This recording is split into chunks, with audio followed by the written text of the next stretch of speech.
It's officially Madden 22 gameplay week, and we just got our first official gameplay deep dive trailer. We're also going to have a ton more info coming later this week, especially tomorrow. I'm going to have some exclusive info directly from EA for you guys that nobody else is going to have. So if you don't want to miss out on that or any of the other gameplay news coming later this week, make sure to subscribe, turn the bell icon on so you don't miss any of those uploads when they go live. Now let's jump into the deep dive trailer. It's about 5 minutes long, and then we'll come back here. I'll talk about some other things and give my thoughts on the trailer.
So there you have the gameplay deep dive trailer. Now, the version of that trailer on EA Sports' page does have Clint Odenberg narrating it, but unfortunately I had to cut that out because EA loves to use copyrighted music in the background, and the video I was putting up kept getting flagged. So I had to cut that out and put my own background music over it, but I can pretty much sum up all the stuff that Clint said. So the first thing they go into is the game day, dynamic game day, the home field advantage and momentum. We've seen some of that already. They touched on a few new ones, like you saw the trouble with Pittsburgh trying to hot route when they were, in the dog pound and things like that. I think it's a much added facelift and adds more immersion to the game. And I know a lot of people keep saying, well, they just stole this feature from NCAA, but that's kind of disingenuous because only about 5% of this feature was actually in NCAA. Yes, the Seahawks Stadium has the squiggly lines and stuff like that we did see in the old NCAA games. But they've built like 30 other things on top of this. That's not all the feature is. Each stadium has their own unique atmosphere and home field advantage. The momentum have a ton of different factors that swing back and forth. I think there's like over 60 different momentum swings that can happen in different stadiums. So while the root of this feature was born in NCAA, they've added way more on top of that. So it's not the same old feature.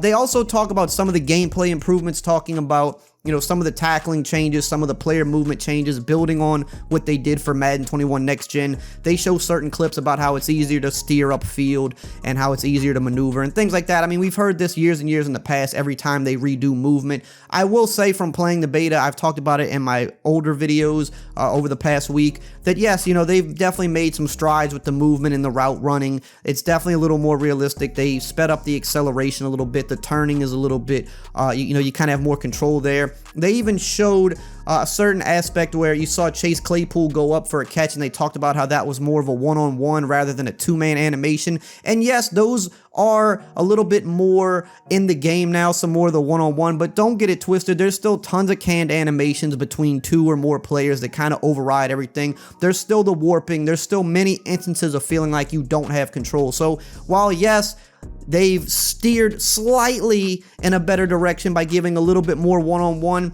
it's still very much so the same canned animations that you're used to. So just don't get that twisted. But I think if they're going to be so animation dependent, that's where they have to eventually steer. We need more one-on-one user control. We need more instances where I'm the player and I feel like I have control over what I'm telling my player to do, rather than being sucked up or warped into an animation. And that still is very, very much so a part of Madden 22. They talk about weight and momentum mattering more. You see some of it in the run game where the guy gets pancaked, and some of the tackles where the smaller guy gets thrown backwards. Yes, definitely you can see they did some work there, but again, don't get it twisted. A lot of that stuff, you still have warping, you still have the situations. I mean, you see in the trailer, there's certain instances like the Derrick Henry broken tackle. You still have those that look really bad and just don't make sense. You also still see some pursuit issues in the trailer as well. So again, don't get it twisted. Those issues are still there, but they made strides in other areas. They did put some new animations in the game. They finally showed some of them in this trailer. Definitely not all of them, but they showed some of them, especially with the tackling. I just don't know why they're not showing more of that, because I think that's what people would like to see, the things that stand out and look different.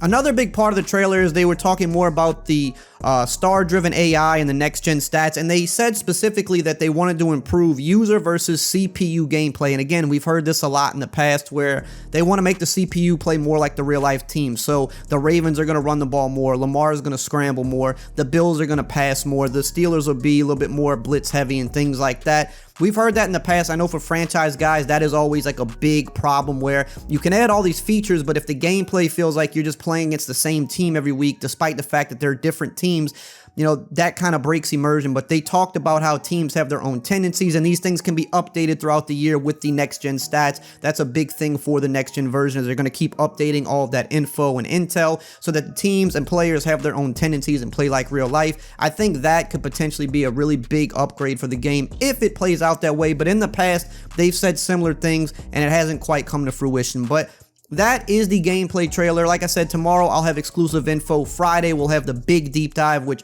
we'll find out every little thing. So make sure you subscribe, turn the bell icon on. I will see you guys next time.